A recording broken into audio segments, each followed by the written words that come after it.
L'un des premiers objectifs du silence radio, c'est justement surmonter cette rupture amoureuse. Tant que vous n'avez pas accepté et surmonté la séparation, vous ne pourrez pas récupérer votre ex.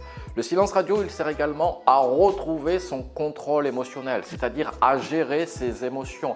Puisque si c'est la peur qui dicte vos actions, c'est pareil, vous allez vous mettre soit en demande, soit vous allez faire les interdits de la reconquête amoureuse. Le silence radio, il sert également à faire oublier lorsque vous en avez fait les interdits de la reconquête amoureuse.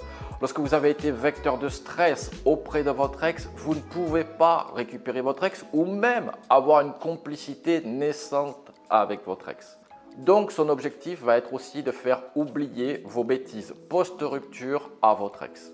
Également, cela va être le moment, durant ce silence radio, de reprendre votre vie en main et d'amorcer un changement.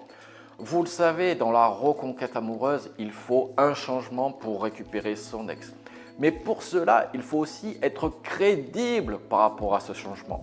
Vous comprenez bien qu'en 15 jours, 3 semaines, surtout si vous êtes dans une relation longue, votre ex va vous dire « cause toujours, tu m'intéresses, c'est des promesses ».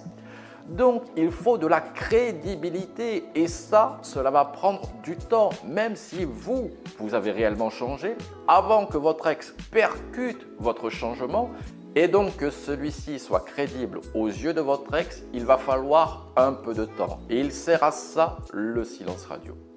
Et enfin, il sert aussi à faire tomber les tensions liées à la séparation. Généralement, quand on se quitte, on ne sabre pas le champagne, donc il y a des pleurs, il y a des tensions, il y a des crispations, il peut même y avoir de la rancœur et de la colère. Donc la prise de distance et le silence radio vont être là justement pour faire tomber toutes ces tensions liées à la séparation. Ainsi, vous voyez, le silence radio n'est pas tellement là pour créer du manque, mais au contraire, essentiellement, pour vous reconstruire et j'ai envie de dire surtout pour retrouver votre contrôle émotionnel. J'en profite d'ailleurs pour vous dire de vous abonner à ma chaîne et de me mettre le classique pouce bleu, mais je vous mets dans la description une formation d'1h30 pour justement retrouver son contrôle émotionnel qui est indispensable pour récupérer son ex.